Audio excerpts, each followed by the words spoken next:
നമ്മൾ കുറച്ച് നാളായിട്ട് കേൾക്കുന്ന ഒരു ബില്ലിൻ്റെ പേരാണ് അന്ധവിശ്വാസ നിരോധന നിയമ ബിൽ, അതായത് നിയമ ഭേദഗതി ബിൽ. പല മതവിശ്വാസങ്ങളിൽപ്പെട്ട അന്ധവിശ്വാസങ്ങളെ, അതായത് അശാസ്ത്രീയവും അപക്വവുമായ വിശ്വാസങ്ങളെ ഇല്ലായ്മ ചെയ്ത് ജനങ്ങൾക്ക് നല്ല കാര്യങ്ങൾ പ്രദാനം ചെയ്യുന്ന ഒരു ബില്ലാണ് ഇത് എന്ന് നമുക്ക് പുറമെ നോക്കുമ്പോൾ തോന്നും. തീർച്ചയായിട്ടും എല്ലാ മതങ്ങളിലും വിശ്വാസങ്ങളുമുണ്ട്, അന്ധവിശ്വാസങ്ങളുമുണ്ട്. അന്ധവിശ്വാസങ്ങൾ എതിർക്കപ്പെടുക തന്നെ ചെയ്യണം. അശാസ്ത്രീയമായ വിശ്വാസങ്ങളും വിശ്വാസ രീതികളും ആരാധനാക്രമങ്ങളും ഒഴിവാക്കപ്പെടുക തന്നെ വേണം. അത് ക്രിസ്ത്യൻ മതത്തിലായാലും മുസ്ലിം മതത്തിലായാലും ഹിന്ദു മതത്തിലായാലും അങ്ങനെ തന്നെ വേണം. ഇപ്പോൾ ഹിന്ദു മതാചാരപ്രകാരം ഈ തൂക്കം എന്നൊക്കെ പറഞ്ഞ ചില സംഗതികളുണ്ട്. അതുപോലെ ഈ വായിൽ കവിളിൽ കൊച്ചുകുട്ടികളെ കൊണ്ടുവരെ ശൂലം കയറ്റിച്ച് കാവടി എടുപ്പിക്കുന്ന ചില വിശ്വാസങ്ങളുണ്ട്. അങ്ങനെ ഒരുപാട് വിശ്വാസങ്ങളുണ്ട്. മുസ്ലിം മതവിഭാഗത്തിലാണെങ്കിൽ ഭക്ഷണത്തിൽ തുപ്പിയാൽ, ഉസ്താദ് തുപ്പിയാൽ അത് പുണ്യമായി മാറി എന്ന് പറയുന്നവരുണ്ട്. അങ്ങനെ നിരവധി വിശ്വാസങ്ങളുണ്ട്.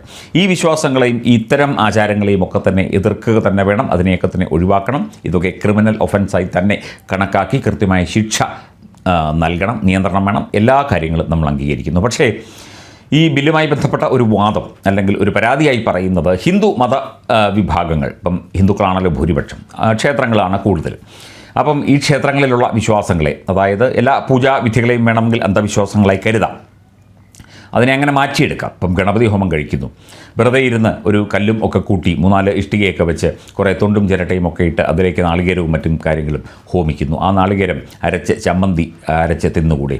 ഇവിടെ ക്ഷേത്രങ്ങളിൽ കത്തിക്കുന്ന എണ്ണയുണ്ടെങ്കിൽ പപ്പടം കാച്ചാം എന്ന് പറഞ്ഞ ഗ്രൂപ്പാണ്. അവരാണ് ഈ നിയമം കൊണ്ടുവന്നത്. അല്ലെങ്കിൽ നിയമത്തിൻ്റെ ആ ഒരു കരടും അതിൻ്റെ മറ്റ് വശങ്ങളും ഒക്കെ തന്നെ ഇടതുപക്ഷ സർക്കാരിൻ്റെ വകയാണ്. 1ാം പിണറായി സർക്കാരാണ് ഈ ഒരു സംഭവം അവതരിപ്പിച്ചത്.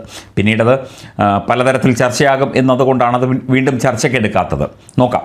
എന്തായാലും ഇത്തരം വിശ്വാസങ്ങളെ, അതായത് ആചാരപരമായ വിശ്വാസങ്ങളെ, പൂജ കഴിക്കുന്നു, ആ പൂജേന്ദ്ര കഴിക്കുന്നു, മണി കൊട്ടുന്നത് എന്തിനാണ്? വെറുതെ ശബ്ദ മലിനീകരണം ഉണ്ടാക്കാനാണ്. ഇവിടെ ഇത്തരം ഹോമങ്ങൾ നടത്തുന്നത് എന്തിനാണ്? അന്തരീക്ഷ മലിനീകരണം അതിനുവേണ്ടിയാണ് എന്നൊക്കെ പറഞ്ഞ് ഈ ഹിന്ദു വിശ്വാസങ്ങളെയും ആചാരങ്ങളെയും ഒഴിവാക്കാനും ഇല്ലാതെയാക്കാനും അവയ്ക്കെതിരെ നിൽക്കാനുമാണ് ഈ ബില്ല് എന്ന് ഒരു വിഭാഗം ജനങ്ങളും ചില ഹൈന്ദവ സംഘടനകളും ആരോപിക്കുന്നുണ്ട്. അത് തീർച്ചയായിട്ടും എതിർക്കപ്പെടണം.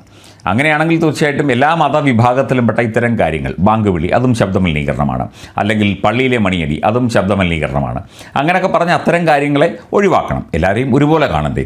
വിശ്വാസങ്ങൾ ഏത് മതവിശ്വാസപ്രകാരമായാലും അത് ജനങ്ങൾക്ക് ബുദ്ധിമുട്ടാകുന്ന രീതിയിൽ വന്നു കഴിഞ്ഞാൽ അത് ഒഴിവാക്കപ്പെടുക തന്നെ വേണം. അതിനെ അന്ധവിശ്വാസത്തിൻ്റെ പരിധിയിൽ പെടുത്തുക തന്നെ വേണം. ചില പ്രത്യേക വിശ്വാസങ്ങൾ മാത്രം അന്ധവിശ്വാസങ്ങളായിട്ടും മറ്റേതൊക്കെ തന്നെ വിശ്വാസങ്ങളുടെ ഭാഗമായിട്ടും എന്ന് വരുത്തി തീർക്കാനുള്ള ചില ഗൂഢനീക്കങ്ങളും ചില ചർച്ചകളുമൊക്കെ ഇതിനകത്ത് നടക്കുന്നുണ്ട് എന്നുള്ള പരാതിയാണ് ഈ ഹിന്ദു സംഘടനകൾ ഉന്നയിക്കുന്നത്.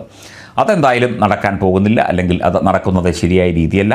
ഏത് മതവിഭാഗത്തിൽപ്പെട്ടതായാലും സാമൂഹ്യവും മനുഷ്യത്വപരവുമായ ബുദ്ധിമുട്ടുകൾ ഉണ്ടാക്കുന്ന അന്ധവിശ്വാസങ്ങളെ അല്ലെങ്കിൽ അശാസ്ത്രീയമായ വിശ്വാസങ്ങളെ ഒഴിവാക്കണം. അത് നിയമത്തിൻ്റെ പരിധിയിൽ കൊണ്ടുവരണം. നിയമം പ്രാബല്യത്തിൽ വന്ന ശേഷം അത് ക്രിമിനൽ ഒഫൻസായി മാറണം എന്ന കാര്യത്തിൽ തർക്കമില്ല.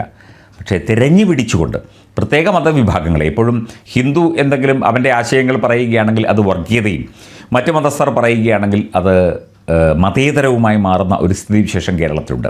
കേരളത്തിലെ രാഷ്ട്രീയ നേതാക്കളൊക്കെ അങ്ങനെയാണ് ചിന്തിക്കുന്നത്. ഇപ്പം ഹൈന്ദവ സംഘടനകളുമായി ബന്ധപ്പെട്ട് അല്ലെങ്കിൽ ക്ഷേത്രവുമായി ബന്ധപ്പെട്ട് ശബരിമല തന്നെ ആകട്ടെ, ഒരു ആചാരക്രമം വന്നാൽ അത് വർഗീയമായി. എന്നാൽ മറ്റ് മതസ്ഥരുടെ ആരാധനാലയങ്ങളുമായി ബന്ധപ്പെട്ട് വന്നാൽ അത് മതേതരമായി.